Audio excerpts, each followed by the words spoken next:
નમસ્તે મિત્રો, આપનું સ્વાગત છે યુટ્યુબ ચેનલ ગ્લીમ ઓફ ગોડમાં. આપણે શ્રીમદ ભાગવતમાં આગળ વધી રહ્યા છીએ. ગઈકાલે આપણે જોયું હતું મુનિ ચ્યવન અને સુકન્યાનું વૃત્તાંત. આજે આપણે જોઈશું નાભાગ અને અમરીશ કથા. શ્રી સુખદેવજી બોલ્યા, મનુના 9મા પુત્ર નભગથી નાભાગનો જન્મ થયો. ઘણા દિવસો સુધી ગુરુકુળમાં રહેવાથી એને નૈષ્ઠિક બ્રહ્મચારી માની એના ભાઈઓએ એને ભાગ આપ્યો નહીં.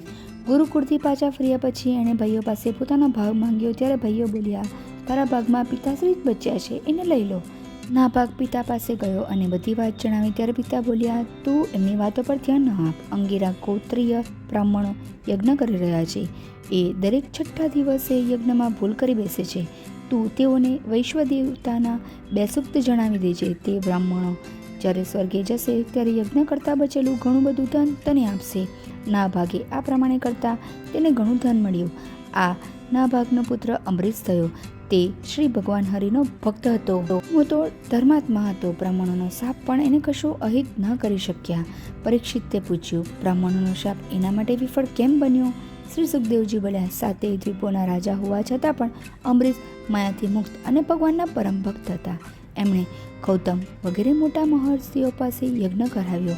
એણે બધો મોહ ત્યાગી દીધો. એનાથી પ્રસન્ન બની ભગવાને એમને સુદર્શન ચક્ર ભેટ આપ્યું.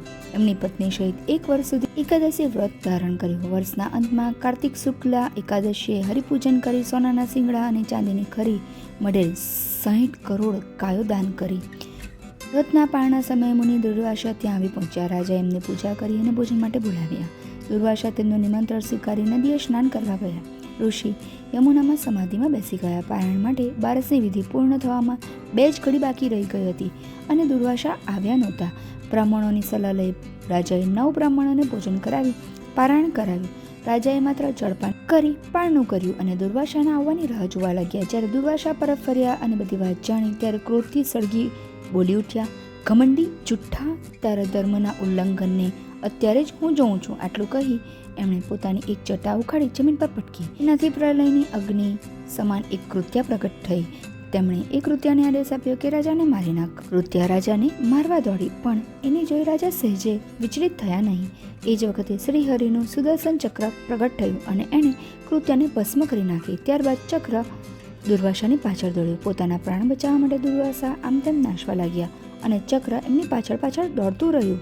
છેવટે થાકી હારીને દુર્વાસા બ્રહ્મા પાસે પહોંચ્યા અને તેમને પોતાની રક્ષા કરવા માટે પ્રાર્થના કરવા લાગ્યા. બ્રહ્મા બોલ્યા, ભગવાન વિષ્ણુના ભક્ત સાથે દ્રોહ કરવાને કારણે હું તમને એમનાથી બચાવવા માટે સામર્થ્ય ધરાવતો નથી.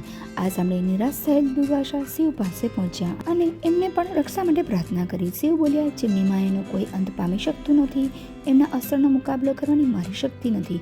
આથી હતાશ થયેલા દુર્વાસા સર્વશક્તિમાન ભગવાન વિષ્ણુ પાસે પહોંચ્યા અને એમને પોતાની રક્ષા કરવા માટે પ્રાર્થના કરવા લાગ્યા. ત્યારે વિષ્ણુએ કહ્યું, હું મારા ભક્તોને આધીન છું. તેમના કામમાં દખલ કરવાનો મને જરાય પણ અધિકાર નથી. તમે જેમનો અપરાધ કર્યો છે એમની પાસે જઈ એમની ક્ષમા માંગો, એ જ તમારું કલ્યાણ કરશે.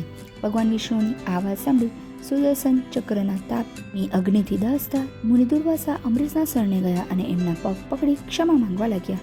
અમરીશે સુદર્શન ચક્રની સ્તુતિ કરી દુર્વાસા મુનિની રક્ષા માટે પ્રાર્થના કરી. ચક્ર શાંત બની ગયું. દુર્વાસાએ રાજાની પ્રશંસા કરી અને રાજાએ ઋષિને ભોજન કરાવી વિદાય કર્યા. હજી સુધી રાજાએ ભોજન કર્યું નહોતું. દુર્વાસા મુનિની પાછળ જ્યારે સુદર્શન ચક્ર પડ્યું હતું ત્યારે તેઓ ભયથી 1 વર્ષ સુધી આમ તેમ ભાગતા રહ્યા હતા. ત્યારે રાજા માત્ર જળ ઉપર જ જીવિત રહ્યા. દુર્વાસાને ભોજન કરાવ્યા બાદ જ એમણે ભોજન કર્યું. આ છે નાભાગ અમરીશની કથા. બાકીનું આપણે આવતીકાલે જોઈશું. ત્યાં સુધી આપ સૌને મારા જય શ્રી કૃષ્ણ. મારા વિડીયોને લાઈક કરજો, શેર કરજો અને મારી ચેનલને સબસ્ક્રાઈબ કરવાનું ભૂલતા નહીં. આવતીકાલે ફરી મળશે. ત્યાં સુધી આપ સૌને આવજો.